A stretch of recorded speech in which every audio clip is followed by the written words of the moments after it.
Mesdames et messieurs, bienvenue au débat du dimanche, la rétro de l'actualité. Aujourd'hui, nous allons parler de la République démocratique du Congo, la confirmation de la victoire d'Étienne Tshisekedi par la Cour constitutionnelle, la CPI, la Cour pénale internationale, l'acquittement et ensuite le maintien en détention de Laurent Gbagbo et de Charles Blé Goudé. Également, le Mali avec cette attaque d'un checkpoint de la MINUSMA. Le contingent tchadien ce matin à Aguelok. Le Mali toujours avec cette question. Est-ce que la plateforme Ante-Abana va reprendre du service après l'officialisation cette semaine du comité d'experts pour la réforme constitutionnelle? Des questions qui seront abordées par nos invités. Aram Cham du Républicain, sinon journaliste, Alexis Kalambri, directeur de publication des Échos, Baba Dakono, juriste, chercheur, et Serge Daniel, journaliste, écrivain. RDC, Félix Tshisekedi, le candidat déclaré vainqueur de l'élection présidentielle du 30 décembre en République démocratique du Congo. L'Union africaine prend acte des résultats définitifs du scrutin. La nuit dernière, la Cour constitutionnelle donc avait confirmé cette victoire et a rejeté les recours déposés par Martin Fayoulou qui revendique sa victoire. Baba Dakono, Fayoulou qui s'est autoproclamé président de la République. Alors, Fayoulou donc s'ajoute à ces nombreux candidats présidents sur le continent qui, après une élection présidentielle, s'estiment être élus au terme du scrutin. Donc, c'est pas un cas inédit sur le continent, mais la particularité en ce qui le concerne par rapport aux autres cas, c'est que finalement le candidat qui a été proclamé par la Cour constitutionnelle semble être celui confirmé par tous les acteurs nationaux en charge de la question.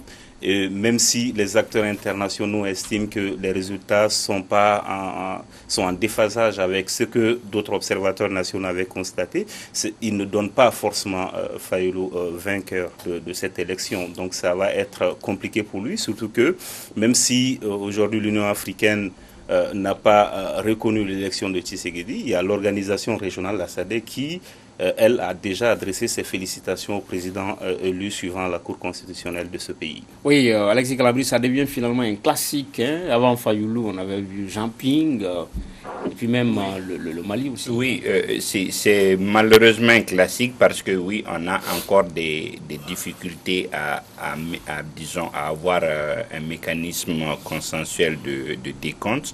Mais oui, en plus, ce qu'il y a de particulier dans son cas, c'est que on voulait une transition, on a eu une transition. Et visiblement, il y a comme une opinion publique internationale qui s'échine à vouloir que ça soit Fayoulou. Si vous avez vu quelque chose de sidérant qui est passé sous silence, à la limite, c'est des organisations internationales qui avouent avoir hacké la CENI pour dire voilà, ils n'ont pas proclamé les bons résultats. Je pense que oui, la communauté voulait quelqu'un d'autre, mais en tout état de cause, pour rester légaliste, la Cour constitutionnelle a proclamé un président, c'est lui le président élu. C'est vrai. Il faut respecter les institutions, il faut respecter nos institutions. Je ne vois pas en quoi, vous savez, l'Union africaine a perdu toute sa crédibilité dans l'affaire parce qu'elle avait demandé justement de surseoir à la proclamation des résultats avant l'arrivée de la délégation. On n'a pas respecté. Parce que l'Union africaine, c'est quoi? Quand ça l'arrange, elle dit c'est bon. Quand ça l'arrange pas, il faut arrêter ce cinéma-là. Il y a des institutions en RDC, il faut les respecter. Il appartient aux populations locales de s'exprimer. Les institutions se sont exprimées. Je crois qu'il faut accepter ce verdict-là. Maintenant, M. Fayoulou a dit c'est autoproclamé président. Je le disais ici la dernière fois, son véritable problème, c'est qu'il n'a pas d'appareil derrière lui. Il a peut-être du monde, peut-être qu'il a gagné les élections, je ne sais pas. Ici au Mali, certains se sont contestés l'élection du président de la République, mais à partir du moment où les institutions reconnaissent une élection, il faut il faut respecter la règle du jeu. Aram Cham, sur cette issue. Oui, moi je pense qu'on peut très vite sauter aux conclusions, mais dans le cas de la RDC, je ne connais aucune élection qui ressemble à celle que nous venons d'avoir, parce que le Sengo, donc qui avait déployé plus de 40 000 observateurs, c'est-à-dire dans l'écrasante majorité des bureaux de vote, dit que ce Fayulu qui a été élu. Alors, si le Senghor dit ça, je ne vois pas pourquoi l'Afrique du Sud, qui a un intérêt évident au Congo, parce que n'oublions pas qu'il y a une espèce de marchandage entre l'actuel président sud-africain et le sortant Jacob Zuma, je ne vois pas de quel droit, effectivement, l'Afrique du Sud peut dire, écoutez, laissez les Congolais gérer leurs problèmes. Et ensuite, il y a les acteurs frontaliers, le Congo, la Zambie, etc., qui sont inquiets, effectivement, du fait que les résultats volés du Fayulu ne mettent le pays à feu. Et si vous voyez bien, les Nations Unies n'ont pas été autorisées à déployer des observateurs. L'Union africaine a déployé des observateurs, mais décodait très bien ce que le représentant de l'Union africaine avait dit avant même la proclamation des résultats. Et voyons que c'est la première fois que l'Union africaine, effectivement, questionne un processus électoral de cette manière. Et ça, c'est la touche de Kagame. Moi, je pense que c'est plutôt une bonne chose que nous sommes en train de voir. Oui, Alexis. Non, si vous permettez, c'est pas l'Afrique du Sud n'est pas le seul à avoir des intérêts. Tous les pays voisins ont des intérêts au Congo et à la limite, prenez la balance de n'importe quel pays, vous verrez qu'il y a des traces de produits, disons, congolais dans leurs transactions commerciales. À la limite, c'est comme si les voisins veulent qu'il y ait le feu parce qu'on parle plus de manifestants qu'on n'a jamais vus. Tout se passe que les Congolais voulaient une transition. Ils ont la transition, ils sont satisfaits, mais c'est les autres qui ne sont pas satisfaits, premièrement. Deuxièmement, pour moi, la CENCO n'avait pas vocation à proclamer des résultats. Donc, il y a eu beaucoup de contradictions avec la loi, il y a eu beaucoup de violations de la loi. Je pense que les circonstances ne permettaient peut-être pas qu'on aille sur ce terrain, mais en tout état de cause, je pense qu'on a fait un grand pas en parvenant, et il faut surtout saluer les Congolais de s'être passés de la communauté internationale. Oui, d'accord. C'est la conférence épiscopale nationale congolaise. La conférence épiscopale, c'est pas la Cour constitutionnelle. Oui, mais la Cour constitutionnelle. Ils ont déployé des observateurs, ils sont partie prenante du processus depuis longtemps. Mais c'est pas la Cour constitutionnelle. Oui, mais alors la Cour constitutionnelle. Donc, qu'est-ce que vous faites? Vous nous renvoyez en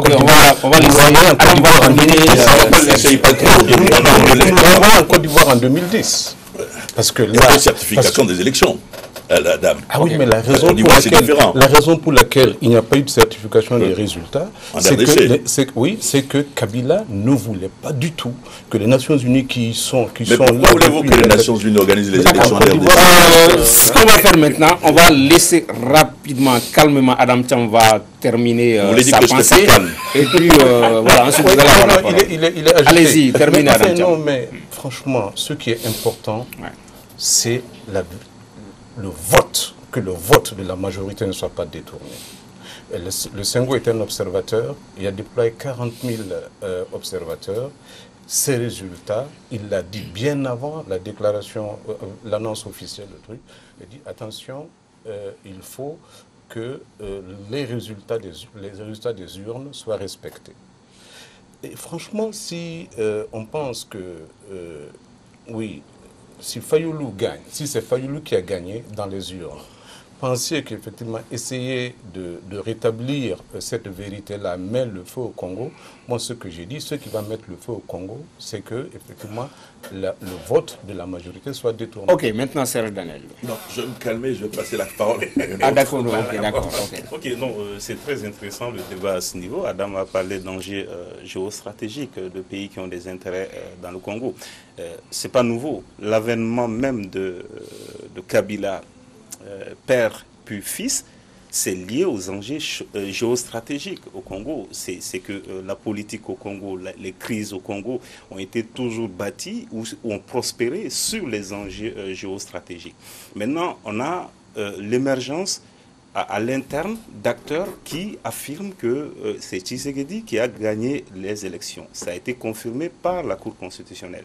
Et c'est important, peut-être, la discussion sur le rôle de la CENCO dans cette élection, mais au-delà de la CENCO, de toutes les observations. Parce que l'observation a un caractère d'observation. Dans la loi, l'autorité qui proclame les résultats provisoires, c'est l'autorité qui a organisé, donc dans leur cas l'autorité qui a organisé, et l'autorité qui confirme, donc l'autorité qui a le dernier mot, c'est la Cour constitutionnelle. Maintenant, Adam soulève une question très importante sur laquelle il faut débattre également, sur finalement la sincérité du résultat. Je pense que la sincérité du résultat découle du scrutin lui-même, de comment on a organisé le scrutin. Je pense que contester les résultats à cette phase du processus, c'est peut-être politiquement normal, mais ça intervient pour moi un peu tard dans le processus. Finalement, on doit interroger comment les élections sont organisées dans ces pays où il est possible de contester ces résultats, se donner les moyens de garantir la sincérité de ces scrutins-là. D'accord. Maintenant, Alexis Calambri. En attendant, on laisse Tshisekedi gouverner. Il faut bien que quelqu'un ait un dernier mot. Et c'est mieux que ce soit... C'est-à-dire, oui, moi je comprends Adam. C'est-à-dire, est-ce que politiquement, tout a été fait pour que barrer la route à Fayoulou? Je le pense quelque part. Puisque même chez lui à Béni, on a tout fait pour qu'il n'y ait pas d'élection. Ensuite, est-ce que il y a eu un deal entre le président sortant et le camp Tshisekedi? Probablement, et d'ailleurs il le reconnaît à mot couvert. Mais encore une, est-ce qu'il y a des manifestations contre le fait que ce soit Tshisekedi? Il n'y en a pas à l'interne. Donc, on n'en sait rien. Si on en sait, j'ai vraiment cherché à savoir, il ne se passe rien à l'interne, il n'y a aucune manifestation contre l'élection de Tshisekedi dans les rues au Congo. Donc, finalement, on ne comprend pas quelque part pourquoi la communauté internationale veut que ça soit autrement. C'est ça toute la question. Bon, je me dis, je ne sais pas si Adam était observateur, parce que... Non, oui, je n'étais pas observateur. Okay. Oui. Je dis simplement... Mais tu y étais. Je lis... Non, je n'y étais pas. Je lis simplement les réactions sur les réseaux sociaux. Il y en a même qui font le parallèle avec le Mali. Je dis, ce n'est pas vrai. Au Mali, il y a une partie qui s'est proclamée vainqueur. Dans ce cas précis, c'est le Senghor, le plus grand observateur, le plus grand joueur politique du Congo, qui a dit que Fayoulou est vainqueur. Ça, c'est différent. Et la raison pour laquelle la communauté internationale et l'Union africaine interviennent, c'est qu'ils ne veulent pas que la victoire volée de Fayoulou mettre le pays en feu. C'est quand même un pays en crise depuis très rapidement, je ne dis pas que c'est Tshisekedi qui a gagné les élections. Ce que je dis, c'est qu'à partir du moment où la Cour constitutionnelle s'est prononcée, et que c'est une institution de la République par rapport à la CENCO, il faut respecter les institutions de la République. Est-ce que nos institutions sont fortes? Ça, c'est autre chose. Je me souviens très bien de, par exemple, et éviter les ingérences. Je me souviens très bien de ce que disait le ministre français, par exemple, des Affaires étrangères, lorsque Trump s'est mêlé de la politique française. Il a dit, mêlez-vous de ce qui vous regarde. Et lui, quand il s'est permis de dire que ce n'était pas visiblement le Drian a dit c'est pas visiblement les résultats, les Congolais ont dit la même chose. Ils ont dit non, mais écoutez, mêlez-vous de ce qui vous regarde. Okay. Les institutions ont parlé. L'autre détail que je voulais apporter, je ne savais pas que les populations n'avaient pas réagi contre, parce que je n'ai pas suivi, c'est que l'armée n'a pas bougé. Et dans nos pays, il y a, dans nos pays, ce qui me frappe dans les élections, c'est que quand l'armée prend parti pour un candidat qu'elle estime être vainqueur, tout se calme. Donc attendons de voir. L'armée n'a pas bougé, les populations n'ont pas bougé, les institutions de la République ont parlé. D'accord, on va avancer. On va avancer là-dessus, c'est trop tôt. Bon, on verra bien. On va avancer là-dessus avec une question à Baba Dakono. Tout cela nous ramène un peu à l'équation, la problématique de la sincérité des votes. On l'a vu au Gabon, on l'a vu au Mali, on le voit aujourd'hui en République démocratique du Congo. Mais pourtant, il y a de beaux exemples de proclamation des résultats en Afrique. Souvent, on voit le Bénin, le Cap-Vert, l'île Maurice. Pourquoi ne pas dupliquer les bonnes expériences pour qu'il n'y ait pas de contestation? Même si zéro contestation, on ne peut pas y parvenir. En réalité, il y a plusieurs facteurs qui sont à prendre en compte. Le premier, c'est comment le scrutin est organisé, le contexte dans lequel il est organisé et les enjeux autour de ce scrutin. Vous avez vu, ce n'est pas par hasard que le ministre Le Drian a fait la déclaration qu'il a faite par rapport à cette élection. En fait, au Congo, il y a beaucoup trop d'enjeux et d'une question géostratégique. Et même la question des acteurs internationaux, occidentaux ou au-delà, peut être confiné dans également la position. Adam a parlé des voisins, il y a l'organisation régionale, il y a l'organisation africaine. Donc en fait, les enjeux géostratégiques sont aussi importants à prendre en compte pour comprendre et analyser la différence dans ces pays et dans d'autres. Et tout ça, je vais finir par rappeler que dans le cadre de cette élection, n'oublions pas que Internet a été coupé durant tout le processus. C'est un exemple. Au Sénégal, ça a été coupé au Gabon, ça a été coupé ailleurs. Non, par exemple, c'est pas une déception. Non, au Sénégal, par exemple, ce qui a permis à tous les candidats d'accepter ces élections, c'est qu'on partageait de façon instantanée les résultats. Il y avait l'observation, on partageait ces résultats. Donc, en fait, ce que je dis, si les élections se passent dans une certaine opacité, il est clair que les résultats peuvent être contestés plus facilement que si elles étaient organisées dans une plus grande transparence. Oui, puisque nos cours constitutionnels n'ont pas bonne presse, on parle de troisième tour. Parce que justement, la perception, et peut-être dans certains cas c'est plus que de la perception, c'est que les administrations, qu'elles soient des organes indépendants ou même des organes rattachés directement à un gouvernement, sont perçus être au service du pouvoir en place. Et donc, tant qu'on a cette perception, c'est difficile de croire en la sincérité de ces organes. D'accord. Deuxième thème de l'émission, la Côte d'Ivoire et la Cour pénale internationale. Laurent Gbagbo et son co-accusé Charles Blé Goudi ont été acquittés ce mardi des crimes contre l'humanité. Ils devraient être libérés le lendemain, mais sont encore maintenus en détention. Les réactions fusent de partout après cette décision de la CPI. Ici, nous écoutons des partisans de Laurent Gbagbo et également de militants proches de Alassane Ouattara. C'est l'avenir. Nous voulons maintenant bâtir une nouvelle Côte d'Ivoire, le rassemblement des Ivoiriens. On est là pour manifester notre mécontentement, pour montrer au monde entier que ce que la CPI a dit, nous ne sommes pas d'accord. Non, on n'est pas pour ça. Que ce que la CPI a dit, nous ne sommes pas d'accord. Alexis Calambri, on peut surtout parler de la suite, des perspectives, l'implication, les impacts de cette libération, de cet acquittement sur le cours des événements en Côte d'Ivoire. Oui, moi je vois plutôt, contrairement à beaucoup de personnes, comme à la limite, disons, une soupape pour le président Addo lui-même. Si vous avez vu maintenant, il y a un triumvirat qui se formait entre Gbagbo, Soro et le président Bédié. À la limite, on était en train d'enserrer le président Addo. Donc, les autres s'alliaient, disons, il y avait cette alliance parce que, à la limite, il n'y avait pas de perspective à court terme pour les autres. Maintenant qu'ils vont être à égalité et à équidistance par rapport aux échéances futures, je pense que ces alliances et ces alliances vont sauter et ça va, disons, à la limite libérer Addo.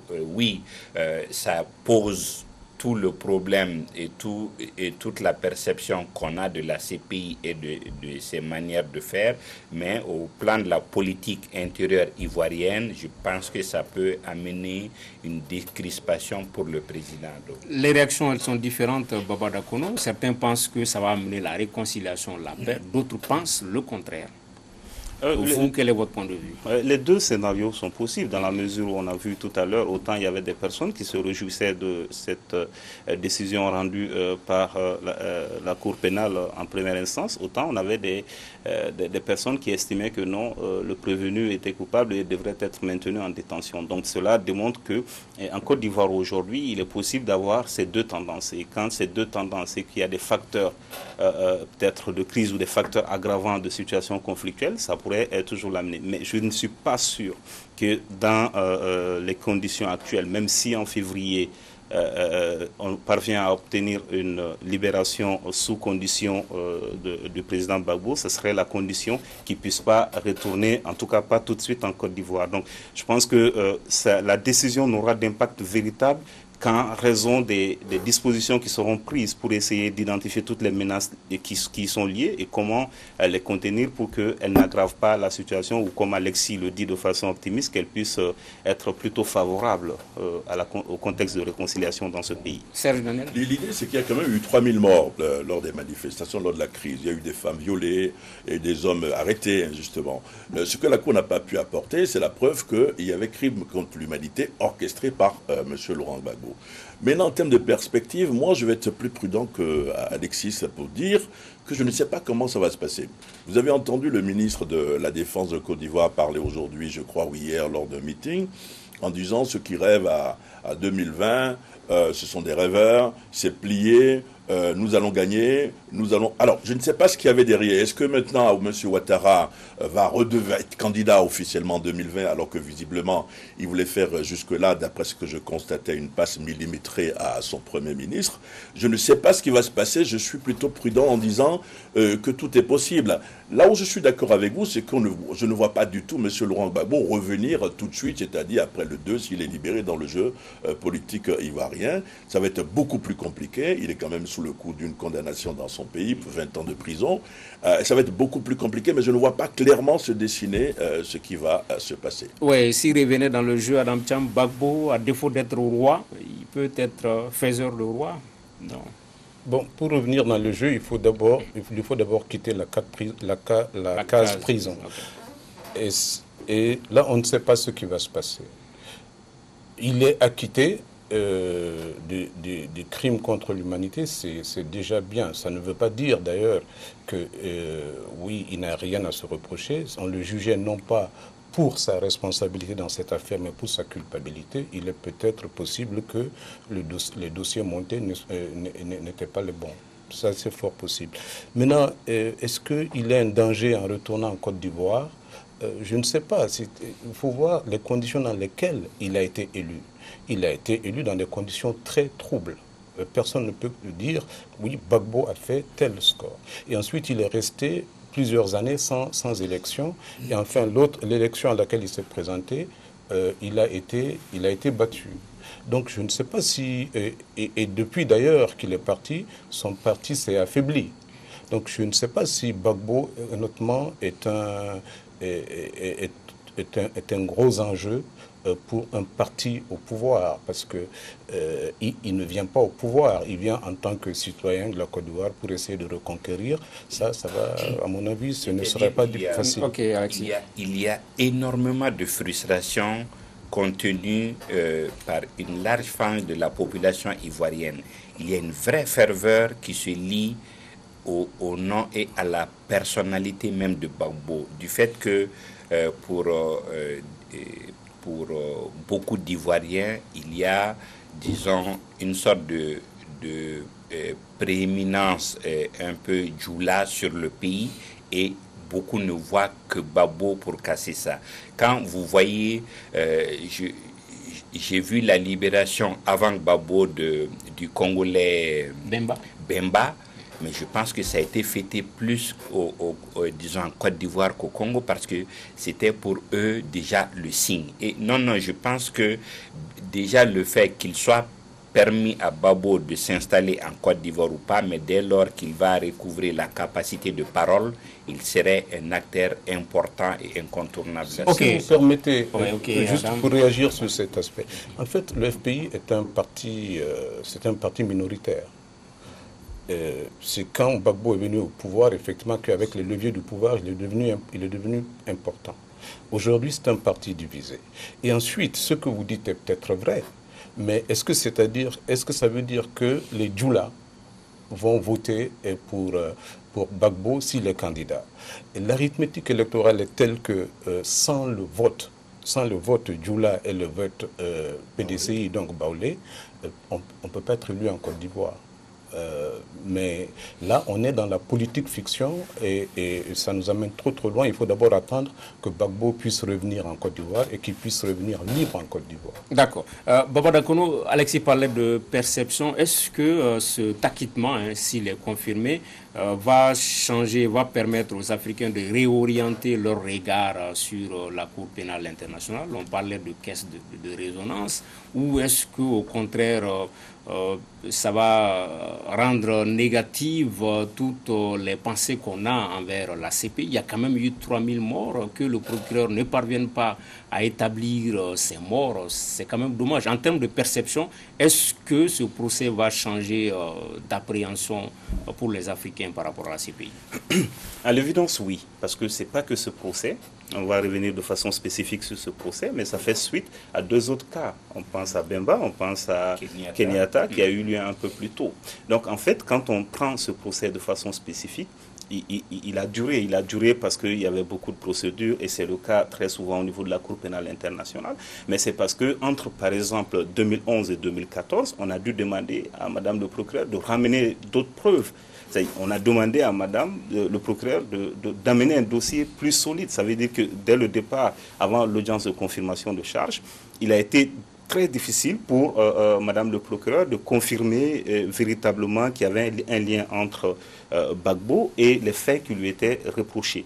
Ensuite, tout au long du procès, ce qui a poussé le juge finalement à prononcer l'acquittement, c'est que on a vu d'abord des témoins qui sont arrivés au niveau de la défense, qui étaient présentés comme des témoins oculaires, qui après ont dit non, en réalité, je n'ai pas vu, mais c'est parce que je pense que c'est comme ça. De nombreux témoins aussi qui sont passés du côté de la défense, du côté de Madame le procureur, pour venir finalement du côté de la défense. Donc tout ça démontre qu'au-delà de la simple perception, il y a comme un dysfonctionnement, un malaise au niveau de cette cour. Et finalement, je pense que l'avenir de la cour est peut-être lié à celle immédiate du procureur. Son mandat finit, je crois, dans 2 ans, en 2021. Et il ne serait pas exclu, en tout cas, pour garantir plus de sérénité à cette cour, qu'elle puisse, par exemple, démissionner avant la fin de ce mandat. Serge Daniel, en revanche, d'autres pensent que la Cour est crédible, que le droit a été dit, notamment des pro-Gbagbo. Eux, ils pensent que le droit a été dit. Oui, mais ça dépend de l'endroit où on se situe, ou la position qu'on a sur la scène. La Cour pose désormais 2 problèmes. Le premier problème, à l'époque, c'était de dire pourquoi ce sont seulement les dirigeants africains qui sont jugés. Aujourd'hui, le problème que ça pose, après le Bemba dont vous avez parlé, c'est est-ce que la Cour est crédible? Mais disons quand même, lorsque vous accusez quelqu'un de crime contre l'humanité, et que le procès dure 8 ans, merci, elle a dit 4 ans, mais en fait il a duré quasiment 8 ans, et que vous ne pouvez pas apporter la preuve de ce que vous dites, ça pose quand même un problème de crédibilité. Ce n'est pas une petite cour d'un petit pays africain, c'est la cour du monde, si vous voulez, la Cour pénale internationale. Évidemment, plusieurs pays n'ont pas ratifié l'accord, mais c'est quand même important de se poser la question de savoir si cette cour a le droit d'exiger. Si Gbagbo avait été jugé en Côte d'Ivoire, il aurait été condamné. Si vous vous souvenez, à l'époque, lorsqu'il a été transféré à la CPI, moi je faisais partie de ceux qui disaient mais c'est une bonne chose pour lui, parce que si au moins là-bas il n'est pas coupable, on va le dire. De l'autre côté, ils ont quand même compris qu'il ne fallait pas confondre tribune et tribunal, parce qu'au début, pendant les premiers mois, ils ont considéré la cour comme étant une tribune où il fallait parler. Finalement, leurs avocats ont pris les choses en main. Adam Thiam, un dernier mot là-dessus. Ce n'est peut-être pas parce que la cour n'est pas parvenue à établir le lien entre la stratégie de Gbagbo et les massacres que personne n'est responsable de la mort de ces 3000 personnes. Alors, la responsabilité n'était pas jugée, c'est la culpabilité qu'il était. Alors, il y a des responsables. Je suis convaincu que le président de la Côte d'Ivoire à l'époque, et surtout celui par qui la crise électorale est venue, ne peut pas dégager sa responsabilité de cette affaire. Il n'est pas forcément le seul, c'est la raison pour laquelle il y avait une liste que la CPI avait faite maintenant et qui demandait que des personnalités du camp de Alassane Ouattara lui soient transmises. Mais ce que je pense, c'est que, oui, c'est bien que le droit ait été dit. Serge l'a dit, je pense que dans beaucoup de nos pays aujourd'hui, Laurent Gbagbo aurait été simplement jugé coupable. Et cette autre vérité, c'est que je pense que Mandela n'aurait tenu 27 ans dans aucune de nos prisons tropicales ici. Et cela doit nous amener à relativiser effectivement les jugements que nous faisons. L'accusé avait des droits et ces droits ont été respectés. Maintenant, si le dossier était aussi mauvais, et si pendant 8 ans, Madame Bensouda n'a pas pu apporter la preuve de la culpabilité de Gbagbo, si Raila Odinga si Uhuru Kenyatta a été acquitté comme ça sous la pression des Occidentaux, si Bemba a été trouvé effectivement innocent, je pense que, je l'ai écouté ce matin sur une radio étrangère, il y a de sérieuses raisons que Fatou Bensouda démissionne. Et d'ailleurs, on verra dans les jours à venir que peut-être sur la Côte d'Ivoire, elle a un conflit d'intérêts. Troisième thème de l'émission, le Mali, avec cette attaque ce matin d'un checkpoint des casques bleus, le contingent tchadien à Aguelog, surtout dans un village près de Aguelog. On parle de 8 morts et des blessés. Dans un communiqué, le numéro 1 de la MINUSMA parle d'une attaque lâche et complexe. Baba Dakono, c'est une attaque qui intervient le 20 janvier, faite de l'armée. Est-ce que ça écorche un peu l'image des 58 ans d'anniversaire de notre armée? Oui, du point de vue de la symbolique, ça écorche un peu parce que, en plus, le 20 janvier, c'est surtout, je vois peut-être par raccourci, on dit la fête de l'armée, mais c'est surtout la fête de la souveraineté militaire parce que c'est le jour où le président Modibo a dit le dernier soldat français quittait le territoire malien. Donc c'était en soutien à l'indépendance politique que nous avions, l'indépendance économique et militaire, plus tard économique qui a suivi. Donc au niveau de la symbolique, oui, fortement. Mais on est aussi dans la MINUSMA est là. Pour parler un peu comme madame, la MINUSMA est là parce que nous avons un problème sécuritaire face auquel nous avons eu des difficultés et la MINUSMA est arrivée. Donc les attaques sont possibles à tout moment. Alexis, pourtant ça faisait 1 an, sinon plus d'1 an, qu'on n'avait pas eu des raids de cette envergure-là au nord du Mali. Oui, oui, pour beaucoup de raisons, parmi lesquelles il y a le fait que Barkhane exerce une vraie pression sur les mouvements djihadistes, mais ensuite une certaine montée en puissance de l'armée malienne. Et effectivement, si vous avez vu depuis un certain temps, l'armée malienne est moins attaquée, elle est plus présente sur le terrain. Je pense qu'il y a de la part de la MINUSMA l'éternelle question disons, du mandat et de l'attitude qui consiste à attendre. Vous voyez, les Tchadiens se disent même ankylosés par le mandat parce que en temps normal, c'est vraiment des combattants qui se laissent rarement surprendre. Oui, alors on parle de 8 morts, mais je pense que le chiffre est de 10 morts. Si les chiffres de 10 morts se confirment, ce serait la pire attaque contre la MINUSMA depuis son déploiement en 2013. Mais à contrario, c'est le pire bilan, la pire défaite infligée en même temps aux terroristes depuis le déploiement de la MINUSMA, c'est-à-dire en termes de confrontation avec la MINUSMA, puisque vous avez un kamikaze, outre un kamikaze tué, vous avez 4 autres qui ont été tués et 3 autres disparus. C'est quand même, il y a une symbolique, vous avez parlé de la fête de l'armée, je pense que c'est important. C'est une grosse opération qui a été menée, dizaines de véhicules, 20 véhicules en principe, mais l'autre chose que je voulais dire, c'est que ça se passe le jour où Netanyahou est à N'Djamena. Est-ce que ça n'a pas un sens? C'est-à-dire, bon, l'éternel problème d'Israël, la Palestine, etc. Donc ça nous ramène quand même à la réalité, c'est que les terroristes sont toujours là. C'est la guerre asymétrique. La MINUSMA a déployé de grands moyens. Je sais qu'il y a des blessés qui ont été transférés vers la ville de Gao. De grands moyens.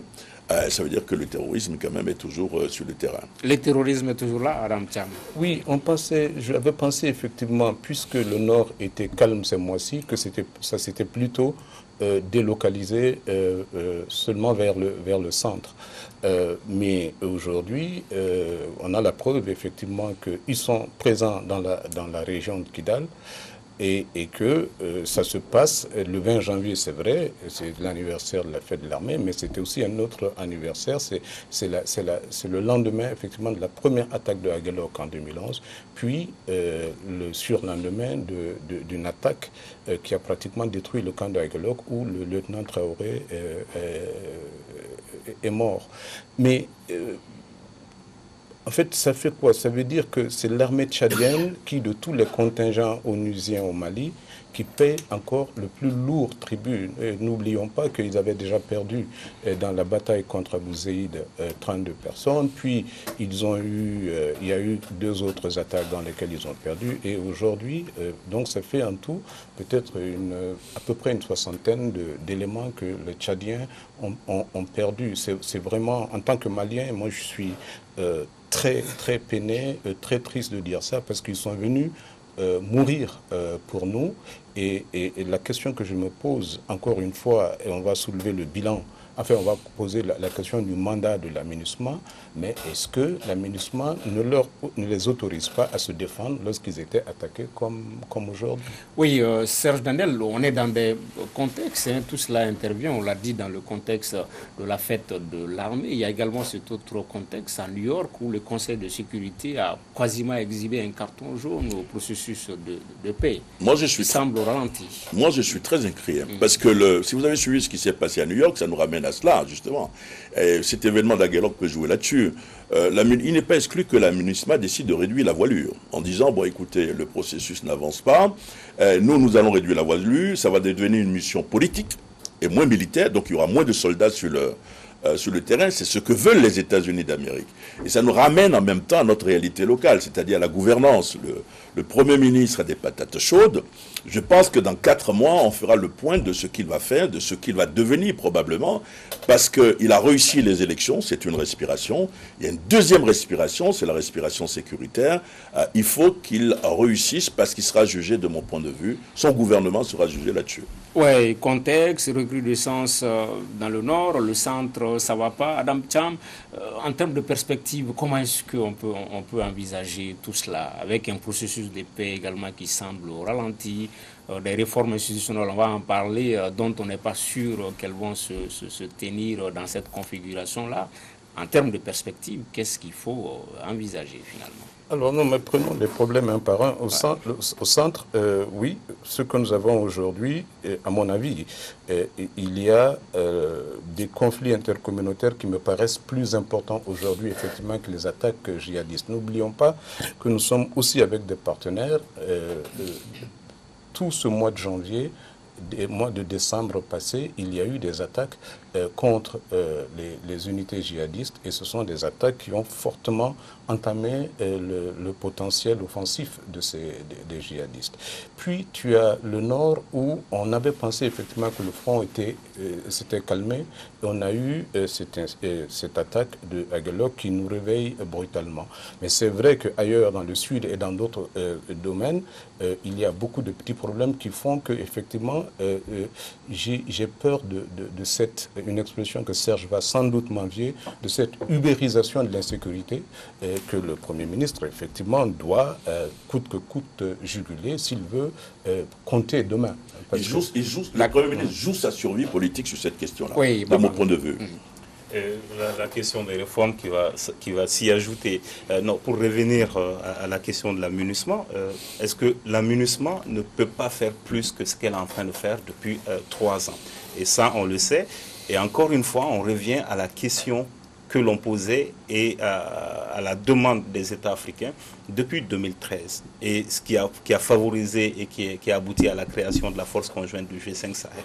C'est une armée africaine, donc une armée de la sous-région qui serait adossée au chapitre 7 de la Charte des Nations Unies, ce conviendrait plus à la situation actuelle au Mali, et au-delà du Mali, au Niger, au Burkina, dans la région sahélienne, plus que la MINUSMA dans sa forme actuelle. Si on a essayé de la maintenir tant bien que mal en essayant de réduire et d'augmenter certains angles, on voit que finalement c'est une perte de temps et un temps qu'on a commencé à perdre depuis 2013.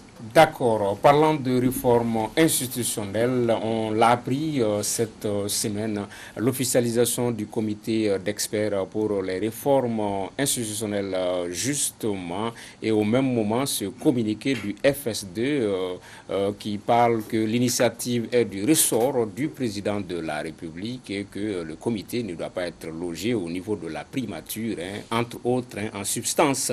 Baba Dakono, ce communiqué du Front pour la sauvegarde de la démocratie, finalement, est-ce que cette fois-ci ce sera la bonne? Est-ce qu'il y a des risques que la plateforme Ante Abana qui avait fait barrage au projet la fois dernière reprenne du service? Est-ce que cette fois-ci c'est la bonne? Est-ce que cette fois-ci c'est la bonne? Je ne sais pas, mais en tout cas ça devrait l'être.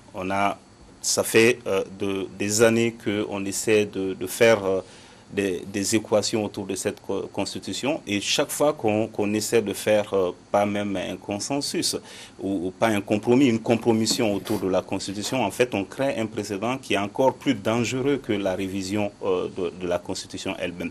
Donc aujourd'hui c'est plus qu'une nécessité qu'on y va, mais la réussite dépend de comment ça sera abordé et quel est le résultat que ce comité va produire et dans quelle mesure ce processus sera participatif. Le président de la République a insisté sur le caractère inclusif, mais jusque-là, on ne sent pas cette inclusivité, mais qui est peut-être en train d'être fait ailleurs. Et il est important que, pour cette question, seulement pour cette question, la communication soit beaucoup plus transparente. Est-ce qu'on peut abonder dans le même sens, Alexis, que Babar Dakono? L'obstacle peut ne pas être l'inclusion, l'obstacle peut ne pas être l'implication de tous, mais l'obstacle, il est juridique, constitutionnel. L'intégrité territoriale du pays reste encore menacée. Oui. On l'a dit tout à l'heure. En fait, bon, on ne peut pas, disons, mettre la charrue avant les bœufs et leur faire un procès avant de savoir ce qu'ils vont nous proposer. Mais je pense que déjà, pour moi, l'ancrage institutionnel, que ce soit à la primature ou au niveau de la présidence, n'est pas indispensable.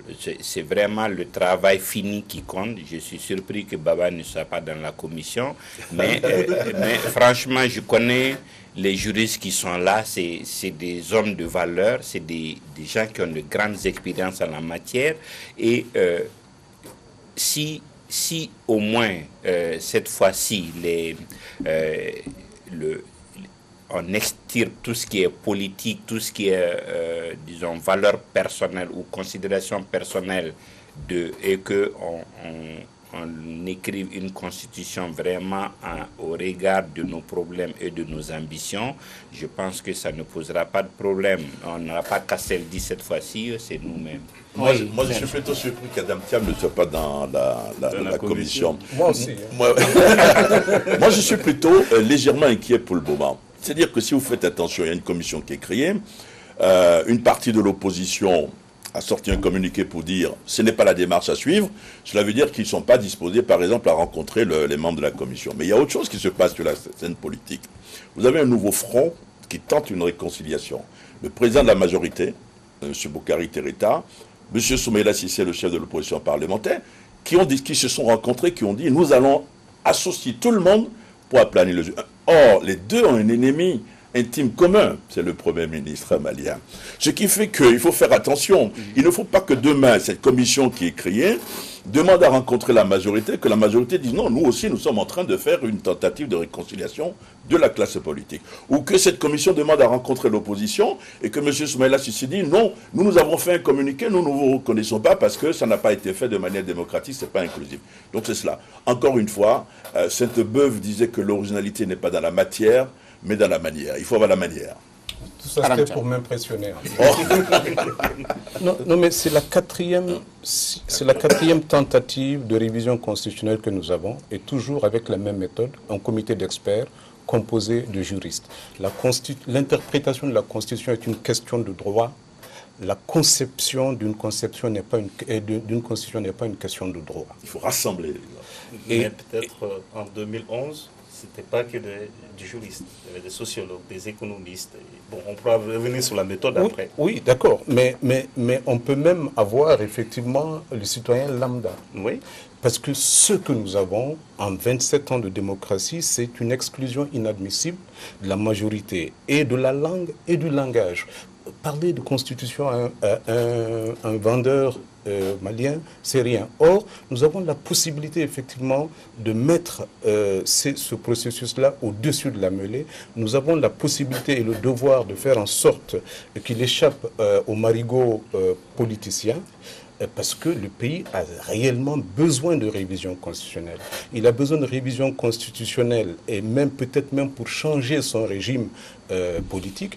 Il a besoin de révision constitutionnelle pour encadrer l'intérim. Vous avez vu ce qui s'est passé ici pendant la transition avec Dioncounda Traoré. Il a besoin de révision constitutionnelle pour traduire dans sa constitution effectivement les concessions ou les avancées, que moi je considère cela comme les avancées, qui ont été faites lors des États généraux de la décentralisation et que malheureusement nous considérons comme des concessions faites comment on appelle, aux groupes armés à cause de la communication désastreuse du gouvernement à chaque fois. Et cette fois-ci aussi, ça va l'être, parce que ce n'est pas possible de s'asseoir dans son bureau et de penser effectivement qu'on peut régler ce genre de problème. Et honnêtement, si j'étais le président, je ferais tout pour que l'opposition joue les premiers rôles dans ce processus de révision constitutionnelle. Ça me semble très inévitable. Hein. Ouais, ok, Baba. En fait, je suis d'accord avec Adam sur la méthode, mais je dis tout n'est pas joué, puisque en fait ce comité a un mandat et dans le mandat les points sont explicites. Maintenant, ça va dépendre de la méthode de travail de ce comité et peut-être pour rendre justice au travail qui avait été fait aux précédentes tentatives de révision. En 1999, c'était d'abord les concertations régionales pour dire qu'il y a eu un débat qui ont abouti à la rédaction du projet de loi qui avait été adopté par l'Assemblée nationale à l'époque. En 2008, c'était un groupe d'experts pluridisciplinaire. Ah, tu parles de CARI.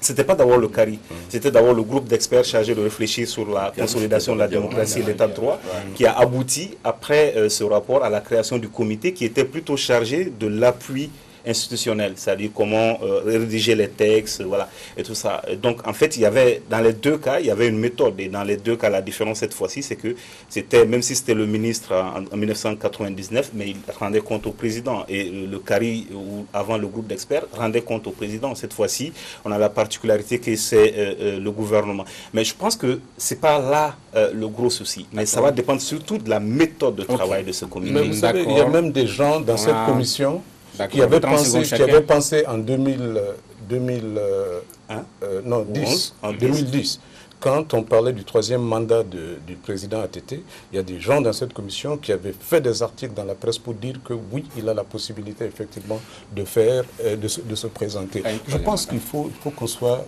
sérieux, parce que ce n'est pas possible.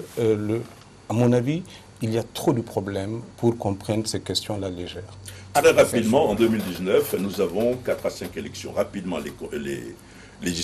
d'abord, il faut faire un référendum. Ensuite, nous avons les législatives, nous avons les communales, nous avons les régionales, nous avons les sénatoriales. Les sénatoriales ne peuvent pas se faire sans le référendum. Si nous voulons faire ça, c'est sans exclusion. Si vous pensez exclure